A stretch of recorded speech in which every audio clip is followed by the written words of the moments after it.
Catholic News Roundup is brought to you in part by PewSitter.com, your online Catholic newspaper for the third millennium, CatholicMediaCoalition.org, in line with the Church, online with the world.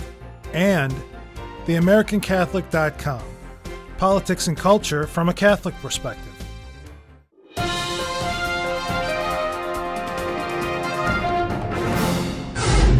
Hello and welcome to today's edition of Catholic News Roundup. I'm Michael Voris. John Paul to be beatified. It's official. The Vatican announced on Friday morning that Pope John Paul II will be beatified on May 1st following acceptance of a miraculous cure of a French nun who had Parkinson's disease. The Vatican is bracing for what is sure to be an onslaught of pilgrims to attend the Mass, which will be celebrated personally by Pope Benedict XVI. 5 million people went to Rome for John Paul's funeral. I was happily one of them. Signs and banners waved all over St. Peter's Square that day calling for him to be declared a saint. Now that process is only one more miracle away from becoming a reality. Chicago's Cardinal George rips civil unions, according to the Windy City Times, when a doctoral student at Boston College pressed Cardinal Francis George about the church's opposition to civil unions legislation. The cardinal told the student, quote, his argument was not with Mother Church, but with Mother Nature, adding that anyone who advocates same-sex marriage or its equivalent has lost touch with the common understanding of the human race. He continued, no one has the right to change marriage, neither the Church nor the state. While it is one thing to not make people feel persecuted, the cardinal explained, quote, don't create a law that says apples are oranges.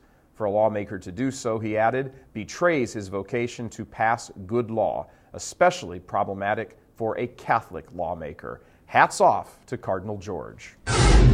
New abortion numbers out from LifeSite News. The Guttmacher Institute has released their abortion figures for 2008, reporting that the consistent decline in America's abortion rate has apparently stalled a bit.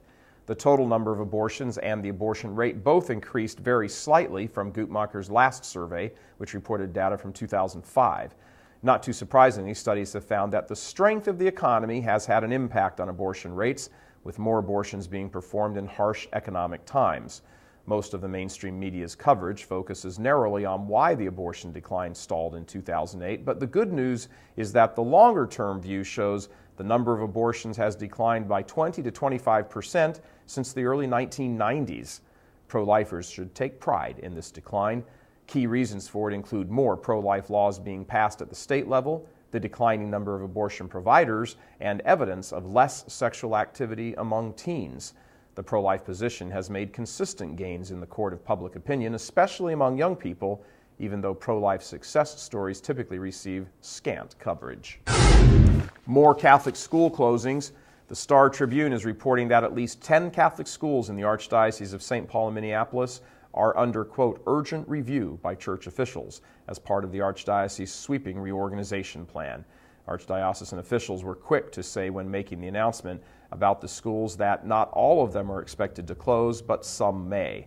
A number of dioceses and other major metro areas are dealing with similar situations. Like the Twin Cities, they're faced with changing demographics, a dwindling number of priests, and tighter budgets. As a result, Catholic leaders are struggling to support schools and churches. New York's Archdiocese is also announcing that 26 elementary schools and 1 high school will close at the end of the current school year.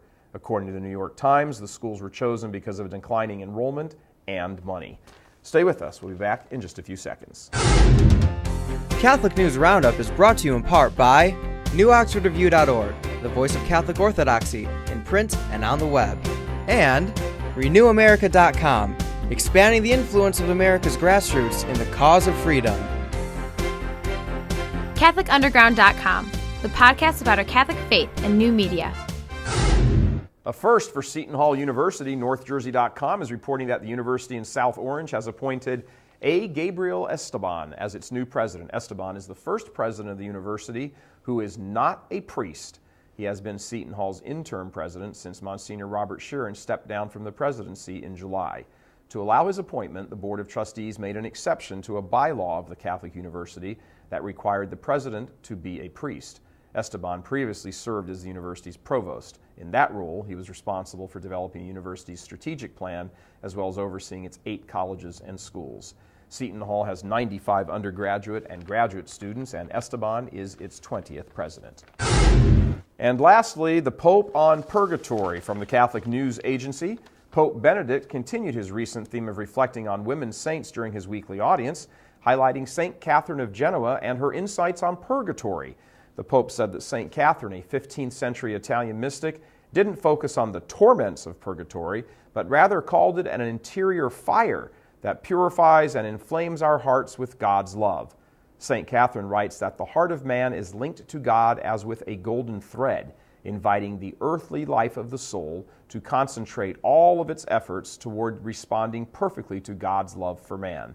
During her life, St. Catherine would write 2 books, Treatise on Purgatory and Dialogues on the Soul and the Body. The Pope concluded, by writing about purgatory, the saint reminds us of a fundamental truth of the faith, which becomes an invitation for us to pray for the dead, that they may achieve the blessed vision of God in the communion of saints. Amen. I'm Michael Voris. Thanks for tuning in. Be sure and tune in tomorrow for your daily dose of Catholic News Roundup right here on RealCatholicTV.com. And be sure and check out the Vortex today, where we discuss what should we do about the corruption in the church. Thanks for tuning in. Be sure and tell your friends about us. And as always, God bless you.